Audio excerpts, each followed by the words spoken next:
análisis. ¿Por qué queríamos? Porque queríamos entender las industrias culturales, las revistas, la televisión, los medios, los cómics, ¿verdad?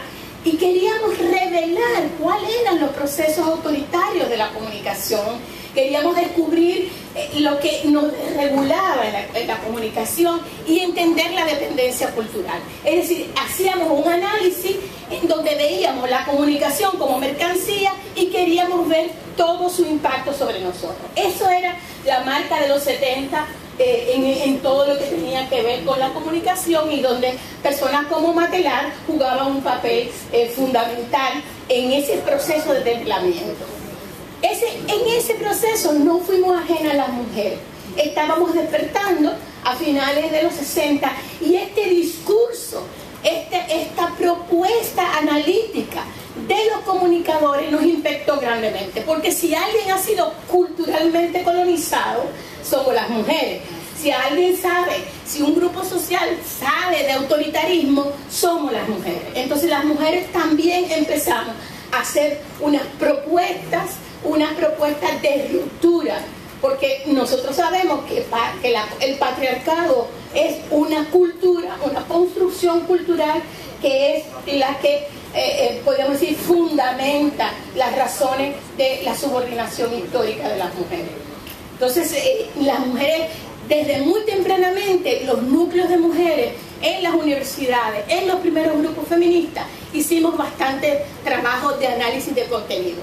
Tal vez el primero más emblemático fue la publicación de un libro que se llamó Cosmopolitan, y era un estudio de Cosmopolitan, esa revista, y cómo las revistas vendían las mujeres que debíamos ser. Era un estudio de variedades, de Cosmopolitan, de ella, de todas las revistas de los años 70. Y este trabajo de Adriana Santa Cruz y Viviana Erazo sale en 1980. Es en ese marco entonces en que las mujeres estamos desmontando todo. Aquí hay una foto que fue muy simbólica, en donde estas mujeres jóvenes norteamericanas están echando a la basura los brasiers. Los brasiers como indicador de sujeción, ¿verdad? De límite a las posibilidades y a nuestra libertad.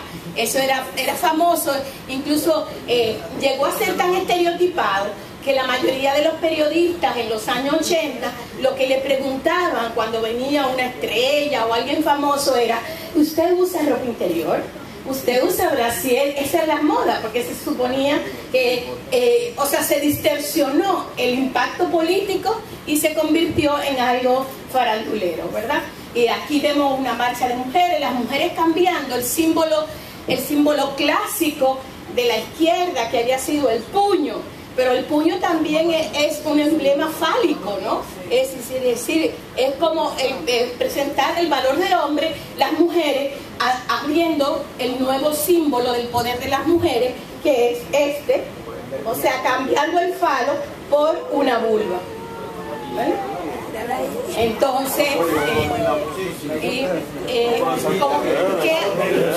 que además es un símbolo que aparece por primera vez en una pictografía de una lucha en las pirámides de Egipto, donde había una lucha de los esclavos que estaban construyendo las pirámides porque le aumentaran de un pan que le daban a 2 panes, y hay unas mujeres que fueron importantes, aparecen haciendo este símbolo, y fue rescatado por el movimiento feminista a fines de los 60. Este símbolo también era muy importante, ¿verdad? Como que se convierte, va a ser en el símbolo del feminismo. Entonces, en esa perspectiva, nace el CIPAF en el 80 y nace Quehaceres. ¿Por qué Quehaceres? En los 80, yo no sé qué dicen las cédulas de ahora, pero en los 80 la mayoría de las cédulas de mujeres decía, el oficio era quehaceres domésticos. Entonces nosotros quisimos hacer como un guiño, además, yo como muchas feministas de los 80, vengo de la izquierda radical, así que también una lectura de esa época para todos nosotros era, a ver, ¿quién me dice? Que esté relacionado con ese nombre. Otro desconocido ya, era el famoso trabajo de Lenin que se llama ¿Qué hacer? ¿Qué hacer?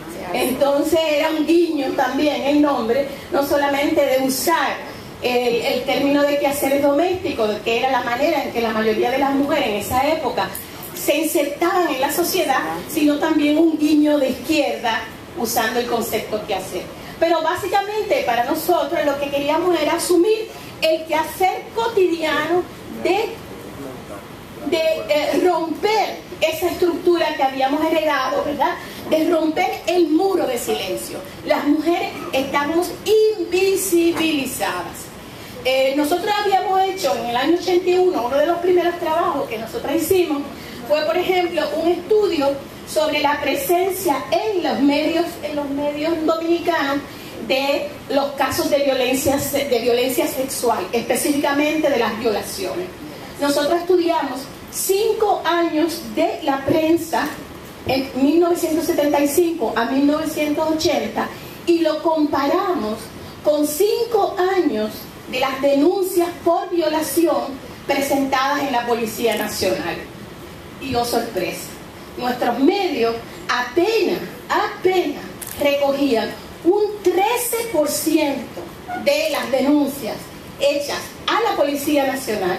Y piénsese que se considera que cuando por cada mujer que denuncia una violación hay 5 que no fueron denunciadas, 5 violaciones no denunciadas, pues entonces aquí no había violaciones, ¿no? De hecho, cuando nosotros sacamos el estudio, la Secretaría de Estado de Turismo salió como una protesta porque no se podía decir que aquí había violaciones porque no iban a llegar los turistas, entonces, ¿verdad?